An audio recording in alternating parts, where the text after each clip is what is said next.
Salut les amis, aujourd'hui on va parler de banane, enfin de ravitaillement, mais on va prendre la banane comme exemple parce que ça va vous permettre de mieux comprendre les calories qu'on dépense en courant et pourquoi le ravitaillement est clé dans une compétition réussie. Et je vais aussi vous donner 6 conseils pour améliorer votre ravitaillement autant à l'entraînement qu'en compétition. Parce que vous allez le voir, à l'entraînement aussi le ravitaillement est important.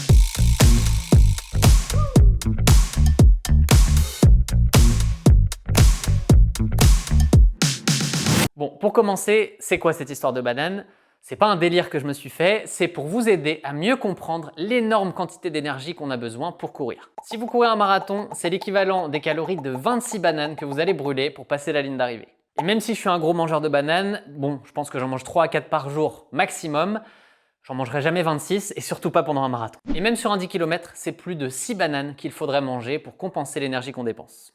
Impressionnant, non? Heureusement, le corps est intelligent, il stocke une grosse quantité de glucides directement dans les muscles, donc pour toutes les séances ou les compétitions qui font moins d'1h30, il n'y a pas le feu au lac, on peut y aller sans ravitaillement. Je dis bien on peut, car en fait, même sur une séance ou une compétition de moins d'1 heure, il y a un intérêt à consommer des glucides, sinon c'est notre cerveau qui va sentir qu'on est en train de les consommer à un gros rythme et qui va nous brider petit à petit. Grosso modo, plus on court, plus on consomme nos glucides, plus le cerveau va se dire que ça va manquer et plus il va nous brider. En fait, il faut voir notre cerveau comme le chef d'orchestre du corps qui va gérer tout ce qui s'y passe. Pour l'effort, quand il va sentir que nos réserves de glucides vont commencer à baisser, eh bien petit à petit, il va brider notre effort, réduire notre capacité à courir vite et ainsi préserver les réserves qu'il reste. En bref, nos stocks de glucides ne sont jamais à zéro parce que notre cerveau ne nous laissera jamais arriver à ce stade. Ce qu'il va faire, c'est qu'il va augmenter petit à petit la difficulté ressentie à l'effort et ainsi nous obliger à ralentir.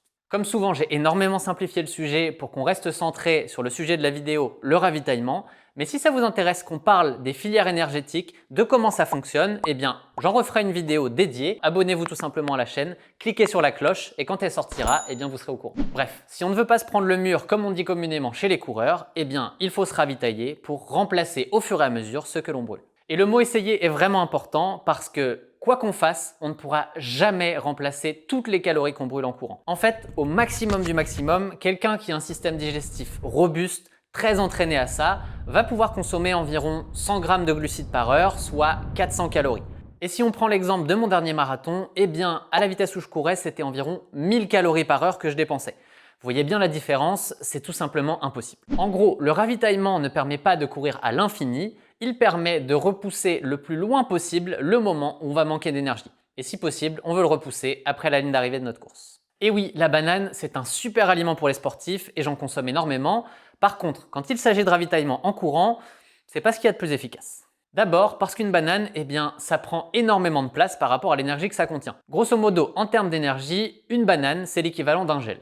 Mais surtout, la banane, eh bien, c'est riche en fibres, ce qui est excellent au quotidien, mais beaucoup moins quand on est en course où on a une capacité de digestion beaucoup plus limitée. Et pour un ravitaillement efficace, je vous conseille d'aller vers des marques spécialisées dans la nutrition sportive comme Meltonic, le sponsor de cette vidéo. Meltonic, c'est une gamme de produits très variés à base de produits naturels et qui conviendra autant pour l'entraînement que pour les courses sur route ou en trail. Personnellement, ça fait plus de 3 mois que j'utilise leurs produits pendant ma prépa marathon. J'ai vraiment aimé les gels et en particulier la fiole qui est hyper pratique avec les petits traits pour le dosage. Fiole qu'on va pouvoir remplir avec les recharges à base de miel bio. J'ai aussi testé les barres, en général juste avant d'attaquer mes sorties longues et aucun problème de digestion pour moi.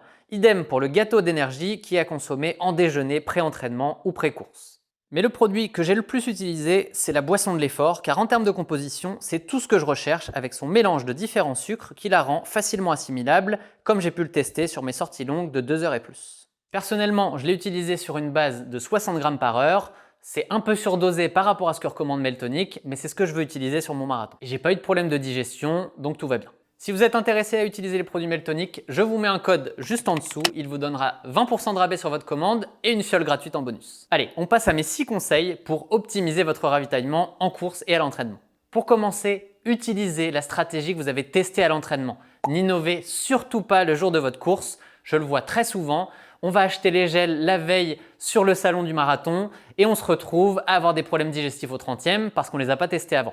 Ne faites surtout pas ça. Allez-y petit à petit dans votre entraînement. Testez 30, 40, 50 grammes par heure de glucides. Voyez comment ça fonctionne. Et puis, au fur et à mesure, vous augmentez les quantités pour arriver au maximum que vous pouvez tolérer. Parce qu'au final, l'idéal, c'est de prendre le maximum que notre système digestif peut absorber. Le conseil numéro 2 est dans la même lignée, entraînez votre système digestif longtemps avant vos courses.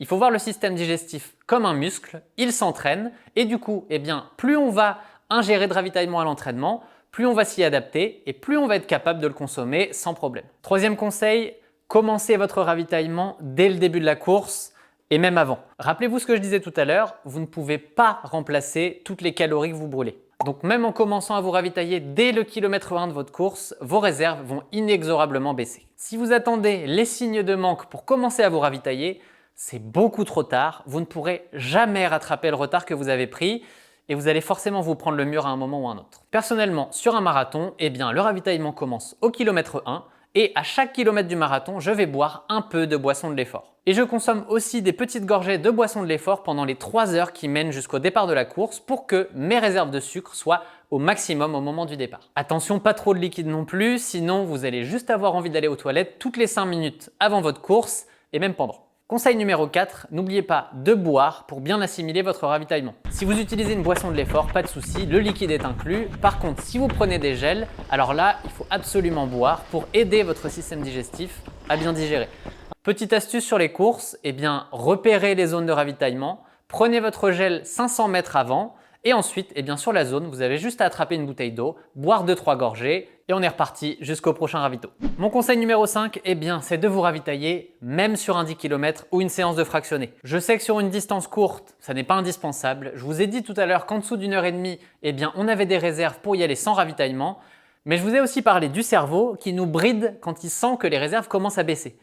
Prendre un ravitaillement sur une distance courte, ça va permettre d'envoyer le signal au cerveau que du ravitaillement arrive et donc qu'il n'a pas besoin de nous brider. C'est d'ailleurs pour ça que le simple fait de se rincer la bouche avec une boisson sucrée sur une distance courte va vous donner un coup de boost même si vous ne l'avalez pas. Mais attention, vous pouvez tromper votre cerveau une fois, mais ça ne va pas durer longtemps. Vous ne pouvez pas éviter le mur du marathon avec ce genre de technique. Et mon dernier conseil qui s'appliquera surtout à ceux qui courent beaucoup ou qui font du triathlon par exemple, ravitaillez-vous juste pour récupérer plus vite. Si je prends mon exemple, en ce moment, je cours une centaine de kilomètres par semaine, soit entre 6000 et 7000 calories dépensées. Pour rappel, c'est l'équivalent de 70 bananes, ce qui n'est pas toujours facile à ingérer en dehors des entraînements. Donc, le principe, c'est de commencer à se ravitailler pendant l'entraînement pour éviter que nos réserves ne baissent trop et ainsi de prendre de l'avance, reconstituer plus vite nos réserves et qu'elles soient plus hautes au moment où on va démarrer l'entraînement suivant. Voilà, je pense qu'on a bien tourné autour du sujet du ravitaillement. Si vous reste des questions, n'hésitez pas à les poser en commentaire comme d'habitude. Cette vidéo n'est pas sponsorisée par les bananes de la Guadeloupe. De toute manière, au Canada, on n'a pas accès à ces bananes-là.